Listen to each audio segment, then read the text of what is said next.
So welcome back guys to Ascent Gate Academy. So dear, today we are going to start the design of joints. अब हम design of joint पढ़ेंगे. Bearing तक की study हम already कर चुके हैं. Now it's time for design of joints. Design of joints. जब हम डिज़ाइन ऑफ ज्वाइंट पढ़ते हैं तो सबसे पहला जो क्वेश्चन जनरली लोगों के माइंड में आता है कि ज्वाइंट और कपलिंग्स बेसिकली इनमें क्या अंतर है. तो माय डियर, जहाँ तक बात ज्वाइंट्स की है, joints are famous for load transmission. Joint जो है वो लोड ट्रांसमिशन के लिए फेमस है. और जहाँ तक बात कपलिंग्स की है, वो पावर ट्रांसमिशन के लिए फेमस है.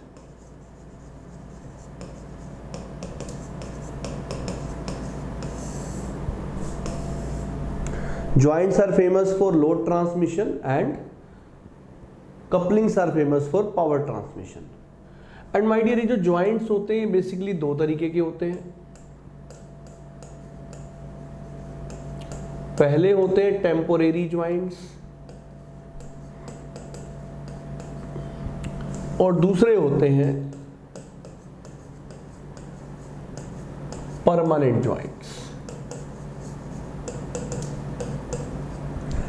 टेम्पोरेरी ज्वाइंट्स की अगर हम बात करें, इसमें कौन कौन सी चीज़ें आती हैं. इसमें आते हैं जो मतलब टेम्परेरी, मतलब जो मतलब जैसे मैं बोलूँ बोल्टेड ज्वाइंट है, एक बार नट और बोल्ट लगा, फिर नट हटा लिया, बोल्ट फिर कहीं और लगा दिया, तो टेम्परेरी हो गया. कोटर ज्वाइंट इज टेम्परेरी, नकल ज्वाइंट इज टेम्परेरी, की joint is temporary, welded is permanent, reverted is permanent. Yes, तो टेम्परेरी ज्वाइंट्स के एग्जाम्पल हैं बहुत सारे. की ज्वाइंट्स, कोटर ज्वाइंट, नकल ज्वाइंट. ओके, इसी तरीके से बोल्टेड ज्वाइंट्स एटसेट्रा. इसी तरह परमानेंट के भी बहुत सारे एग्जांपल्स हैं, जैसे welded joints, bolted joints, sorry bolted नहीं, रिवर्टेड, बोल्टेड नहीं, रिवर्टेड, रिवर्टेड ज्वाइंट्स.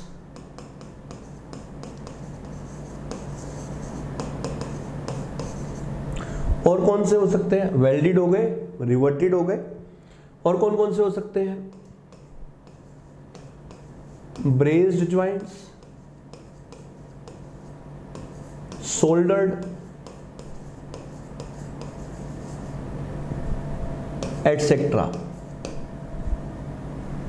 सो ये टेम्परेरी और परमानेंट ज्वाइंट का एक क्लासिफिकेशन सा है. तो टेम्परेरी और परमानेंट ज्वाइंट्स के जो क्लासिफिकेशन है, अब प्रश्न ये है कि हमें इनमें से कौन कौन से पढ़ने हैं, कौन कौन से इनमें से हमारे सिलेबस का हिस्सा है. तो यहाँ पर हमारे सिलेबस का हिस्सा सिर्फ बोल्टेड ज्वाइंट्स है यहाँ, और यहाँ पर हमारे सिलेबस का हिस्सा वेल्डेड ज्वाइंट और रिवर्टेड ज्वाइंट्स. और हमारे सिलेबस में नहीं है, पर फिर भी मिसलेनियस में मैं आपको की, कोटर का थोड़ा सा इंट्रोडक्शन जरूर दूंगा, कभी इंटरव्यू में पूछ लिया जाता है. और बस यही सब हमें देखने हैं. तो मैं स्टार्ट करूंगा रिवर्टेड ज्वाइंट से, बिकॉज सबसे ज़्यादा क्वेश्चन यहीं से आते हैं, तो स्टार्ट यहीं से करेंगे. फिर सेकंड पे हम पढ़ेंगे बोल्टेड ज्वाइंट. रिवर्टेड और बोल्टेड के क्वेश्चन लगभग एक जैसे होते हैं. Third preference over will be going to welded joint, क्योंकि इससे सबसे कम आता है. आज तक के सिर्फ दो ही क्वेश्चन आए. तो सबसे पहले रिवर्टेड, फिर बोल्टेड और फिर वेल्डेड. तो स्टार्ट करते हैं रिवर्टेड ज्वाइंट से. चलिए बढ़ते हैं आगे. So my dear, the very first type of joint we are going to study is design of riveted joints.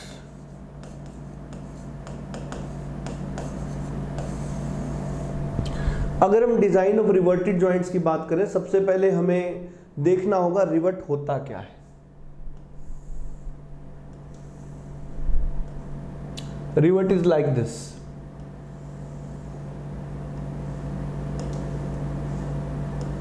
Like this. अब इसमें इस चीज को बोलते हैं रिवर्ट हेड. इस चीज को बोलते हैं शंक. और इस चीज को बोलते हैं टेल। और यहां पर जो रिवर्ट हेड, शैंक और टेल की अगर मैं बात कर रहा हूं तो ये जो शैंक है इसका डायमीटर ही बेसिकली रिवर्ट डायमीटर dr कहलाता है। सो dr इज रिवर्ट डायमीटर।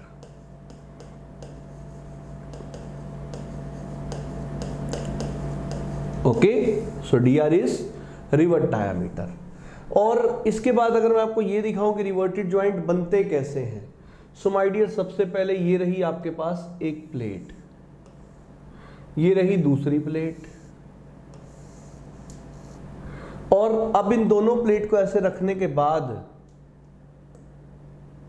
किया जाता है एक होल। ये इन दोनों के बीच में कर दिया गया होल। अब इस होल के बीच में, ये जो होल है इसका डायमीटर होगा DH। This is basically DH, hole diameter. And it is obvious that कि जो होल डायमीटर है वो रिवर्ट डायमीटर से ज्यादा होगा। अब आपको कुछ नहीं करना, आपको यहां पे रिवर्ट को पुट कर देना है।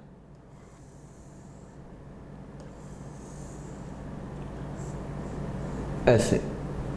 अब माय डियर क्या करेंगे, हम रिवर्ट पे लगाएंगे force. We will do hammering over rivet. और ये जो हैमरिंग होगी उसके कारण रिवर्ट का होगा कुछ प्लास्टिक डिफॉर्मेशन, और उसके बाद रिवर्ट ऐसे क्लोज हो जाएगा। तो ये रिवर्टेड जॉइंट बन गया। अब क्योंकि प्लास्टिक डिफॉर्मेशन हुआ इसलिए इसको परमानेंट जॉइंट बोलते हैं। अब इस रिवर्ट को आप अलग करके दोबारा यूज नहीं कर सकते, इसलिए परमानेंट जॉइंट है। अब माय डियर रिवर्टेड जॉइंट्स के बहुत सारे एडवांटेजेस भी हैं, कुछ लिमिटेशंस भी हैं। सो माय डियर एक एक करके देखते हैं एडवांटेजेस क्या है और लिमिटेशंस क्या है। चलिए देखेंगे।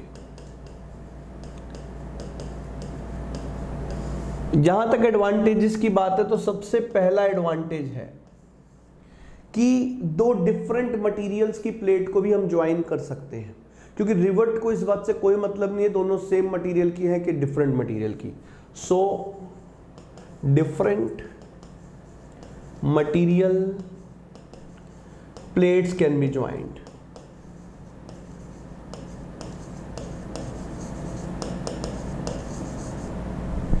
सेकेंड, जैसे डिफरेंट मटेरियल प्लेट को जोड़ सकते हैं ऐसे डिफरेंट थिकनेस प्लेट्स को भी जोड़ सकते हैं।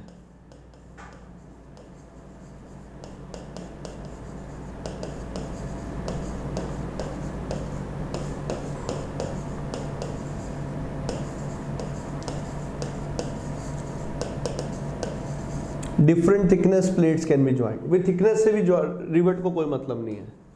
तीसरा advantage, there is no heating of plate.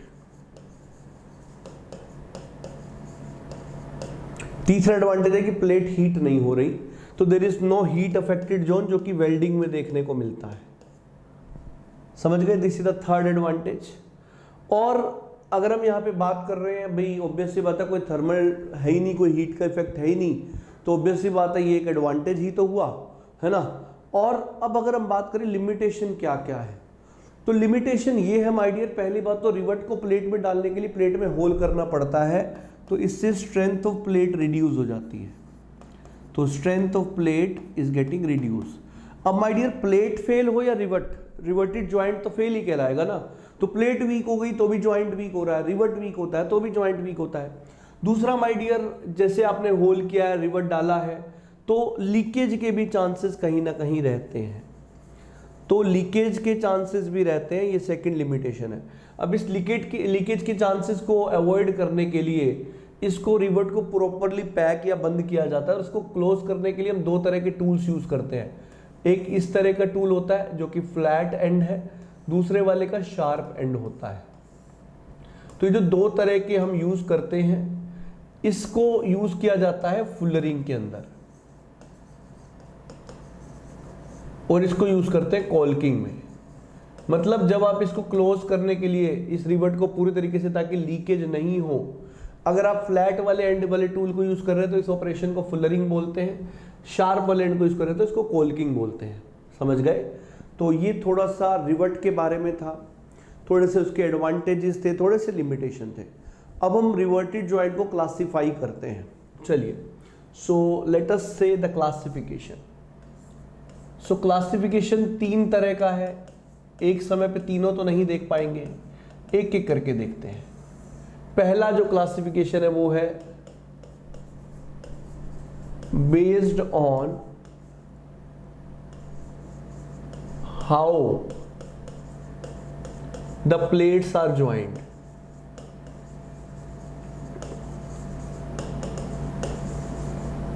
Based on how the plates are joint, इस बात पे बेस करते हुए कि प्लेटों को कैसे जोड़ा गया है। ठीक है, तो अगर इस पर बेस्ड अगर हम बात करेंगे कि प्लेट्स को कैसे जोड़ा गया है, तो मैंने आपसे कहा जनरली 2 तरह के ज्वाइंट्स होंगे। फिर एक होता है लैप ज्वाइंट और दूसरा होता है बट ज्वाइंट। अब लैप ज्वाइंट की बात करते हैं। मैंने आपसे कहा कि ये देखो, ये रही 2 प्लेट्स,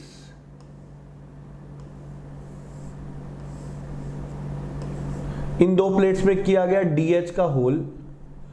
अब बारी यहां पे रिवट डालने की है, तो मैंने कहा रिवट डाल दिया,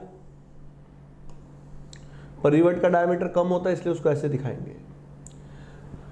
ये लैप ज्वाइंट होता है, this is kind of overlapping in plates. अब अगर मैं आपसे बोलूं इसमें कितने रिवट हैं, तो बता पाएंगे? कुछ लोग बोलेंगे सर 1। मैं कह रहा हूं नहीं, आप नहीं बता सकते जब तक आप इसका टॉप व्यू नहीं देख लो। इसके लिए टॉप व्यू देखना जरूरी है। जब आप इसका टॉप व्यू देखोगे तो देखो, तब आपको पता लगेगा कितने रिवर्ट्स हैं। इस व्यू से आप बस ये पता लगा सकते हो कि कितने रोज ऑफ रिवर्ट है। जैसे आपको यहाँ पे जो दिख रहा है वो रो ऑफ रिवर्ट दिख रहे हैं, नंबर ऑफ रिवर्ट नहीं दिख रहे। आपको जो दिख रहा है this is 1 row of rivet. Number of rivet के लिए टॉप व्यू देखेंगे। टॉप व्यू कैसा दिखेगा दिखा रहा हूं। एक प्लेट तो ये रही, दिस इज 1 प्लेट। फिर दूसरी प्लेट ये रही,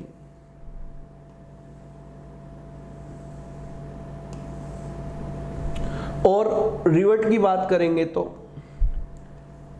1 2। तो यहां पे एक रो में 2 रिवर्ट है, तो यहां पर जो नंबर ऑफ रो है वो 1 है। यहां पर एक रो है, it is a single row, पर उसमें रिवर्ट कितने हैं? वो 2 हैं। ठीक है, तो ये इसका टॉप व्यू होता है। अब ये जो लैप जॉइंट है, ऐसा नहीं है हमेशा ऐसे ही होंगे, इस तरीके से भी हो सकते हैं, लाइक दैट। एक और एग्जांपल दिखा देता हूं आपको। एक प्लेट, 2 प्लेट, एक होल, 2 होल। टॉप व्यू देखना पड़ेगा।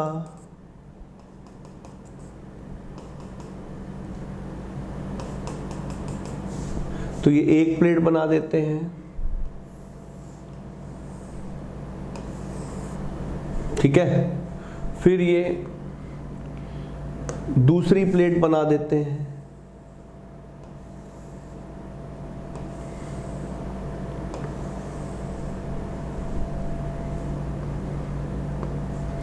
और ये रही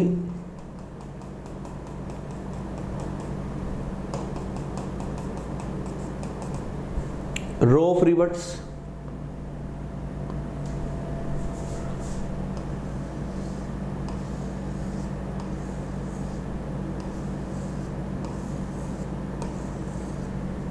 ठीक है, तो यहां पे कितनी रो है? 2 रो है।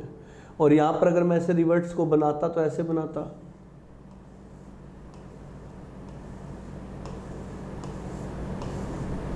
तो यहां पे रो कितनी है? Double row. ज्वाइंट कैसा है? लैप। और रिवर्ट्स कितने हैं हर रो में? 3 रोज पर 3 रिवर्ट पर रो। अब बात है बट ज्वाइंट की। बट ज्वाइंट 2 तरीके के होते हैं। One is single strap, another is double strap. अब प्रश्न ये स्ट्रैप क्या है? वही बट ज्वाइंट ऐसे होते हैं, लैप ऐसे होते हैं, तो इनमें होल करके रिवर्ट घुसा दिया। अब ये ऐसे होते हैं, अब इनके बीच में तो आप रिवर्ट डाल नहीं दोगे, है ना। तो इसको जोड़ने के लिए हमें स्ट्रैप प्लेट लगानी पड़ती है। कैसी होती है स्ट्रैप प्लेट? दिखा रहा हूं।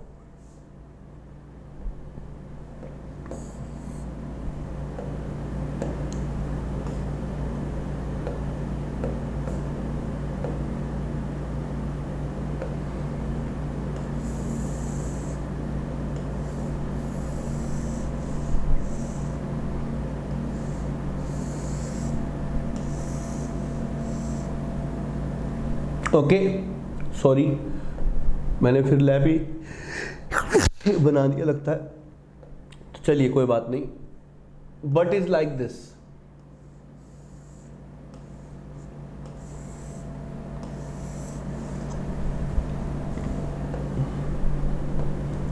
ये है स्ट्रैप प्लेट। जब एक ही स्ट्रैप प्लेट यूज हो तो उसको सिंगल स्ट्रैप बोलते हैं। अब ये होगा इसके अंदर होल,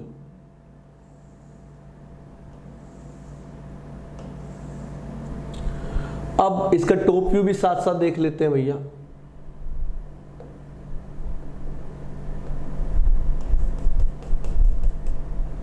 टॉप व्यू ही क्लैरिटी देता है।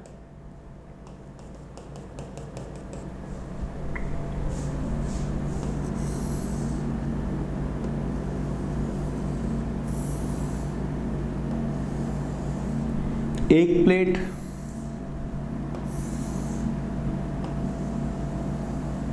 दूसरी प्लेट,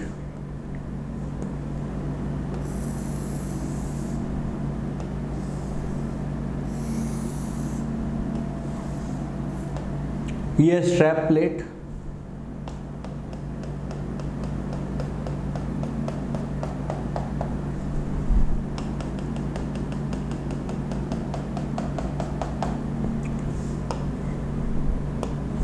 तो यहां पर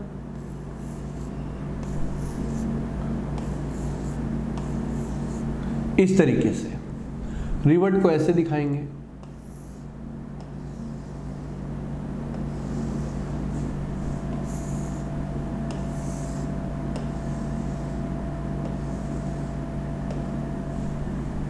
ओके, तो ये सिंगल स्ट्रैप है,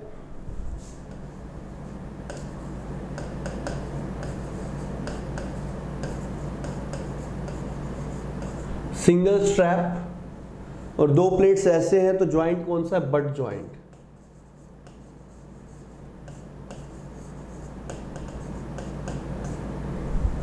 it is a single strap but joint, और रिवट हर रो में दो है। अब यहां पे प्रश्न ये उठता है कि रो कितनी है। जनरली स्टूडेंट इसको देख के बोलते हैं सर दो रो है, तो माय डियर मैं आपको बता दूं ये दो रो नहीं, ये एक ही रो है। रो हमेशा पर प्लेट काउंट होती है। जैसे अगर मैं पिछले वाले केस में बताऊं तो इस प्लेट के लिए एक रो है, इस प्लेट के लिए भी एक रो है, इस प्लेट के लिए भी दो रो है, इस प्लेट के लिए भी दो रो है। यहां पर देखो इस प्लेट के लिए एक रो है, इस प्लेट के लिए भी एक रो है, तो ये डबल रो नहीं है, ये सिंगल रो ही है। तो ये धोखा हो जाता है बट ज्वाइंट के अंदर, ठीक है। अब अगर डबल स्ट्रैप प्लेट की बात करोगे तो डबल स्ट्रैप प्लेट कैसा दिखेगा वो भी दिखा देता हूं आपको मैं। ये है एक प्लेट,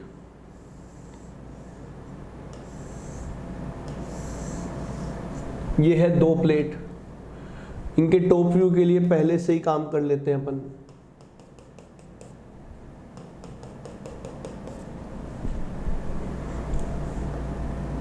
ठीक है,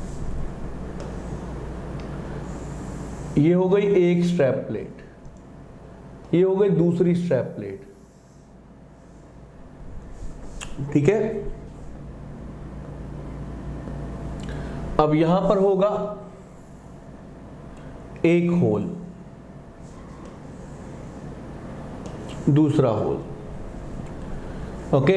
तो ऑब्वियसली एक्सिस बना देता हूं।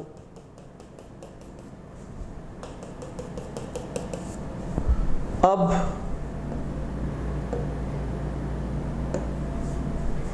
ये हो गया रिवर्ट। रिवर्ट का डायमीटर होल से छोटा होता है इसलिए ऐसे दिखाते हैं, ठीक है। अब अगर मैं यहां पर दिखा दूं प्लेट्स का टॉप व्यू,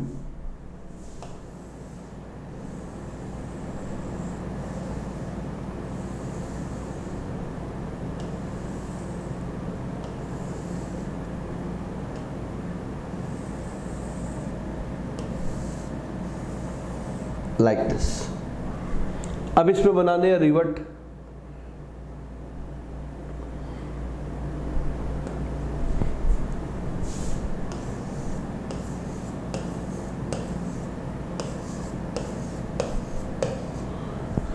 तो इसमें अगर आप देखोगे तो ये डबल स्ट्रैप है,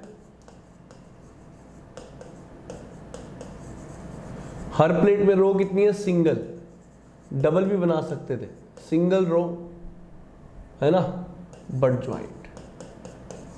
तो रो कितनी बनेगी यहाँ, दो भी, एक और एक दोनों भी बन सकती थी, वो डिपेंड करेगा, ठीक है, आपके ऊपर। तो ये मैंने दोनों सिंगल रो दिखाया है, डबल रो भी का एक केस दिखा दूंगा, ठीक है। इस तरीके से देखते हैं। तो ये देखने के बाद ये भी पहला क्लासिफिकेशन खत्म हुआ है। दूसरा क्लासिफिकेशन देखते हैं क्या होगा।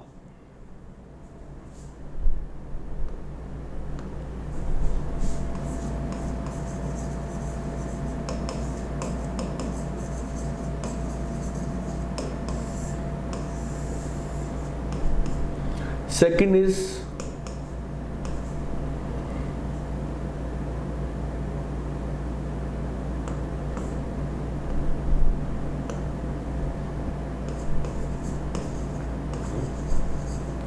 basis of number of rows। इसमें कौन कौन से हो सकते हैं, सबसे आसान क्लासिफिकेशन है, सिंगल रो हो सकते हैं, डबल रो हो सकते हैं, ट्रिपल रो हो सकते हैं, एंड सो ऑन हो सकते हैं। सिंगल रो के एग्जाम्पल अगर आपको देखने हैं तो ये रहे, सिंगल रो, ये double row, single row double row, फिर ये दोनों के दोनों सिंगल रो। चलो बट ज्वाइंट में एक डबल रो का केस भी दिखा देता हूँ। ट्रिपल का नहीं दिखा रहा है तो वेस्टेज ऑफ टाइम, ऐसे तो कितनी मर्जी रो बनाते रहो, तुम्हारे ऊपर है, ठीक है।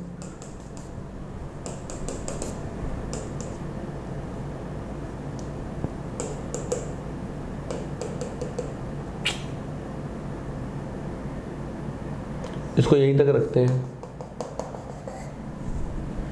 ओके। तो टॉप व्यू में ये एक प्लेट आ जाएगी, ये दूसरी। मुझे लगता है पिछले वाले में एक छोटी सी मिस्टेक किया हमने, और मिस्टेक ये है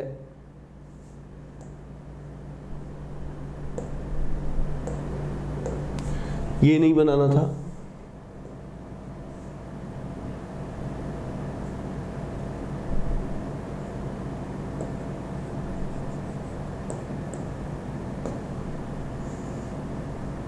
यस, ये ऐसा बनना चाहिए था, लाइक दिस।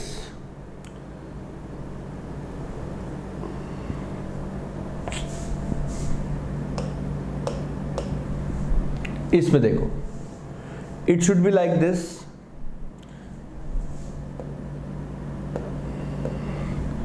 ये वाली चीज नहीं होनी चाहिए थी,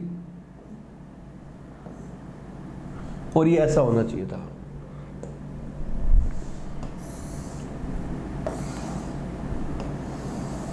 ऐसे, और इसमें स्ट्रैप प्लेट बनती है ऐसे,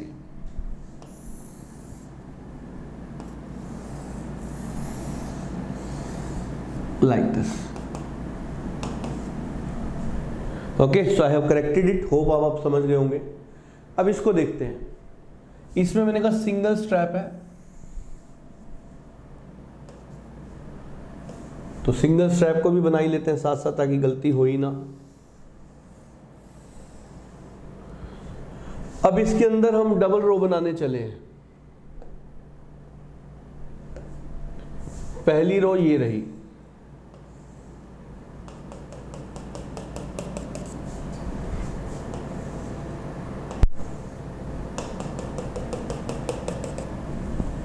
ठीक है, और इसके अंदर एक और रो भी तो बनानी है अभी, तो दूसरी रो ये रही, यहां भी एक रो ये रही, ये दूसरी रो। अब इन रोज के अंदर रिवर्ट्स डाल दो,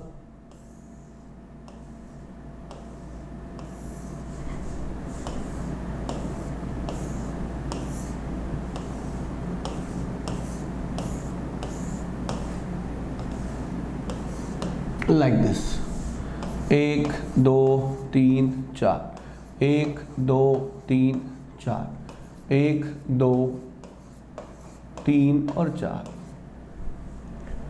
ठीक है भाई, तो ये हो गया डबल रो। ऐसे ही ट्रिपल रो एंड सोन बना सकते हो आप। ठीक है, समझ गए होंगे अब तो मामला क्लियर है बहुत हद तक। चलिए अब बढ़ते हैं आगे। Third classification, classification third,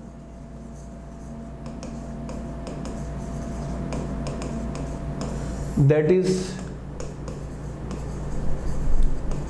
based upon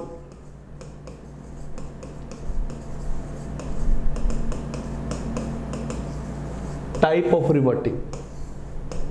There are two types. One is chain type, other is zigzag type. Chain type कैसे होती है और जिगजैग टाइप कैसे देख लेते हैं। जैसे ये एक रो ऑफ रिवर्ट है,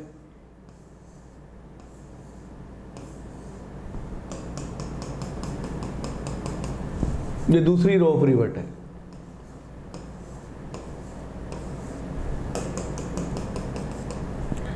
इसको बोलते हैं,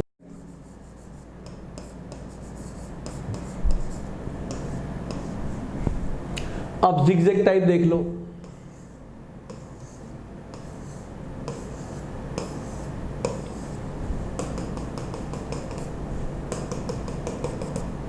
ये जिगजैग टाइप। ओके, तो ये दो टाइप ऑफ रिवर्टिंग हो सकती है। अब तक मैंने जितने डायग्राम बनाए सब में मैंने चेन टाइप ऑफ रिवर्टिंग का यूज किया है। दोनों में से कोई भी हो सकता है, one is chain type, other is zigzag type.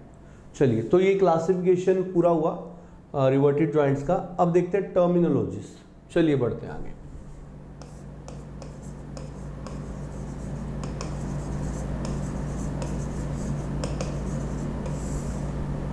दो तरह की रिवर्टिंग बना रहा हूं एक बार फिर।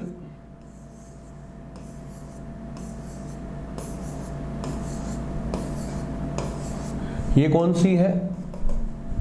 Obviously chain type. दूसरी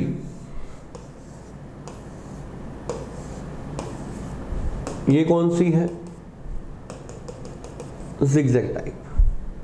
तो माय डियर, टर्मिनोलॉजीज में क्या क्या चीजें हम देखते हैं वो भी दिखा रहा हूं आपको। सबसे पहली चीज होती है गेज लाइन।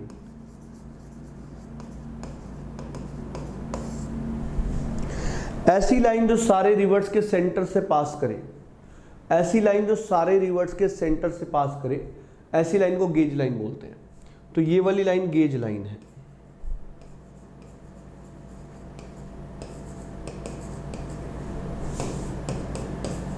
ये क्या है? Gauge line. Okay, yes, this is gauge line, this is gauge line. अब ये जो गेज लाइन है, गेज लाइन, दो गेज लाइन के बीच का गैप कहलाता है back pitch. This distance is said to be back pitch.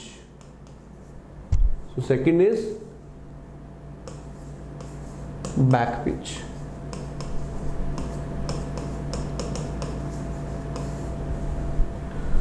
So this is back pitch. ठीक है भाई। अब एक ही गेज लाइन के अलोंग दो रिवर्ट्स के सेंटर का गैप, एक ही गेज लाइन के अलोंग दो रिवर्ट के सेंटर का गैप कहलाता है पिच।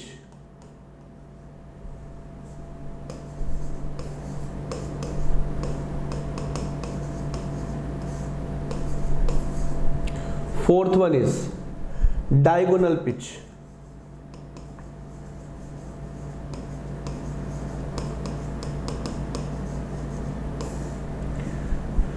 तो दो डायगोनली अपोजिट रिवर्ट्स के सेंटर का डिस्टेंस कहलाता है डायगोनल पिच।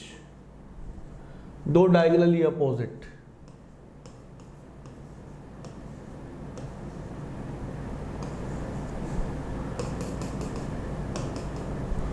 अब जैसे ये वाला पूरा डिस्टेंस क्या था? पिच। तो ये आधा कितना होगा? p/2। ये कितना है? Back pitch. तो आप डायगोनल पिच का फॉर्मूला अगर निकालेंगे दोनों के लिए, यहां भी ये क्या है? Back pitch. तो अगर आप डायगोनल पिच का फॉर्मूला निकालेंगे तो दोनों के लिए अलग अलग आएगा। पहले वाले के लिए आएगा p² + pb² और दूसरे वाले के लिए आएगा p/2² + pb²। ओके, तो this is for chain type,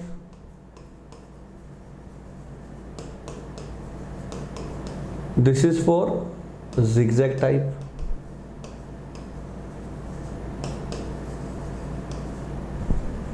समझ गए? ओके, एक आखिरी चीज बची, इसको बोलते हैं marginal pitch. It is marginal pitch. क्या होती है वो? जैसे आप एक प्लेट में जब होल करोगे तो ये जो जब आप होल करते हो प्लेट में, तो जो आखिरी वाला होल होगा उसमें आप जो गैप देते हो उसको बोलते हैं मार्जिन। ओके, सो इस तरीके से मार्जिन और मार्जिनल पिच डिफाइन होता है। ठीक है भाई, क्योंकि मार्जिन होना जरूरी है, मार्जिन नहीं होगा, अगर होल ये प्लेट पे ही आ गया और अभी भी फेलियर के चांस ज़्यादा होंगे, यहाँ से फेल होना आसान है। तो इसलिए हमेशा एक मार्जिनल पिच को प्रॉपर रखते हैं 2.5 से 3 times of diameter. Marginal pitch is kept to be 2.5 to 3 times of diameter of hole. तो ये थी टर्मिनोलॉजी ऑफ रिवर्टेड जॉइंट। ठीक है, अब बात है हमें डिज़ाइन करना है। जब हम बात डिज़ाइन की कर रहे हैं तो डिज़ाइन दो तरह की लोडिंग के लिए करना है। एक तो ऐसी लोडिंग जिसका सेंटर, एक ऐसी लोडिंग जिसका सेंटर सेंट्रॉइड ऑफ रिवर्ट से पास कर रहा हो। Means if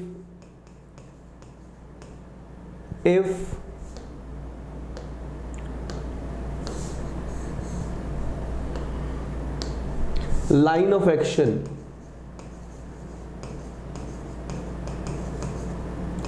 of force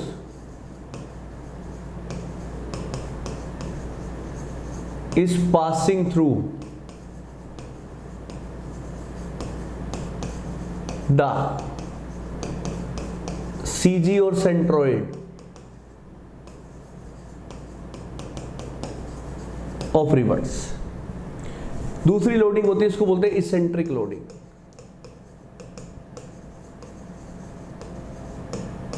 if line of action of force is eccentric to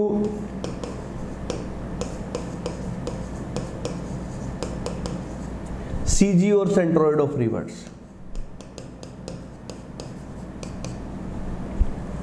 समझ गए? This is the case I wanted to discuss. तो ये दो केसेस देखने हैं।